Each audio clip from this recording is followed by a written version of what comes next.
Hello everyone, সবাই কেমন আছো? তো আজ বাড়িতে রান্না করেছিলাম ভাত ভাজা। তাই ভিডিওটা স্কিপ না করে লাস্ট পর্যন্ত দেখো। চলো ভিডিওটা শুরু করা যাক। তো আমি আছি তোমাদের সাথে অর্পিতা, তোমরা দেখছো অর্পিতা ব্লগস। তো এখানে আমি প্রথমে কেটে নিয়েছি আলু, পেঁয়াজ আর লঙ্কা, আর নিয়েছি একটা ডিম। ডিমের মধ্যে দিয়েছি সামান্য পরিমাণে লবণ আর সামান্য পরিমাণে লঙ্কা। তারপর ডিমটাকে ভালো করে গুলে নিলাম। তো এখানে ডিমটা ভালো করে ফাটিয়ে নিতে হবে, নাহলে কি ডিমটা না ভালো করে ফুলবে না। আর আমি ডিম ভাজার সময় তার মধ্যে লঙ্কা লবণ দিতে হলে না সুন্দর একটা টেস্ট আসে ডিমে। আর এইদিকে নিয়েছি আমি কিছুটা ভাত, যেহেতু ভাতের পরিমাণটা অল্প তাই সেহেতু আমি একটাই ডিম দেবো। এবার আমি গ্যাসটা জ্বালিয়ে কড়াইটা বসিয়ে দিলাম, আর কড়াইটা গরম হয়ে গেলে তার মধ্যে দিলাম সামান্য পরিমাণে তেল। তারপর হালকা নাড়াচাড়া করলাম, আর তারপরে দিয়ে দিলাম তার মধ্যে ডিম। ডিমটা আমি ভালো করে নাড়াচাড়া করে একদম কুচি কুচি করে ভেজে নেব, যেহেতু আমি এটা ভাতের মধ্যে দেবো। আমি কিন্তু ভাতের মধ্যে শুধু ডিম দেবো না, তার মধ্যে দেবো আলু। তার জন্য আলুটা কিন্তু একদম কুচি কুচি করে কেটে নিয়েছি। আমার আলু ভালো লাগে তাই দিলাম, তোমরা দিতেও পারো বা নাও দিতে পারো। আর ডিমের বদলে তোমরা কিন্তু এখানে চিকেনও দিতে পারো। যদি তোমরা চিকেন দাও তাহলে ছোট ছোট করে পিস পিস করে কেটে নেবে, তারপর ভেজে তারপরে ভাতের মধ্যে দিয়ে দেবে। আজ আমার বাড়িতে ছিল না তাই আমি আর দিলাম না। আমার ডিমটা ভাজা গেছে তাই আমি তুলে দিলাম। তারপর সেই কড়াইতে দিয়ে দিলাম আরো কিছুটা পরিমাণে তেল। আর তেলটা দিয়ে ভালো করে নাড়াচাড়া করে তার মধ্যে দিয়ে দিলাম কুচি করে কেটে রাখা আলু। এবার আলুটা নেড়েচেড়ে ভালো করে ভেজে নেব। আমি আলুটা একদম কুচি কুচি করে কেটেছি, তার কারণ আলু যাতে তাড়াতাড়ি সিদ্ধ হয়ে যায়। এরপর আমি এর মধ্যে দিলাম সামান্য পরিমাণে লবণ, তারপর নাড়াচাড়া করতে থাকলাম। তোমরা চাইলে আলুটা আরও কুচি কুচি করে কাটতে পারো। এরপর আমি আলুটা সিদ্ধ হওয়ার জন্য ঢেকে দিয়েছিলাম কিছুক্ষণের জন্য, আর ঢাকনা ধরে আরও ভালো করে নাড়াচাড়া করতে থাকলাম।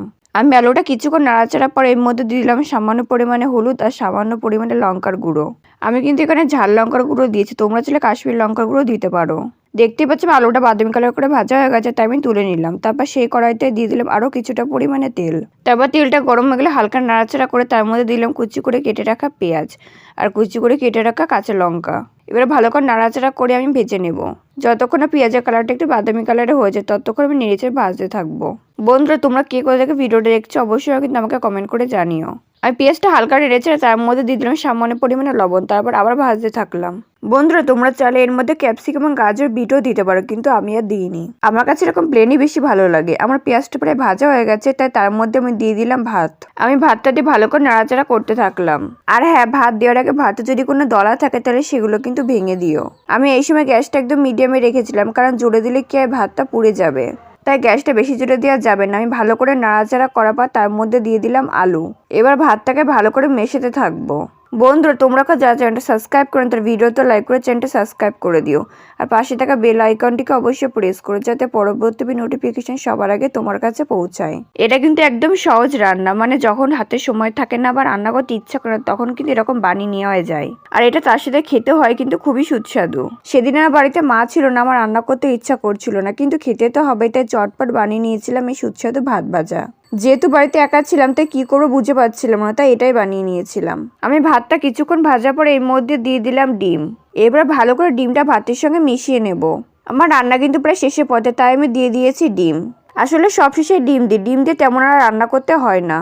বন্ধুরা, তোমরা কিন্তু এই রেসিপিটা বাড়িতে অবশ্যই একবার ট্রাই করো, আর কেমন খেতে হয়েছিল সেটা কিন্তু অবশ্যই আমাকে কমেন্ট করে জানিও।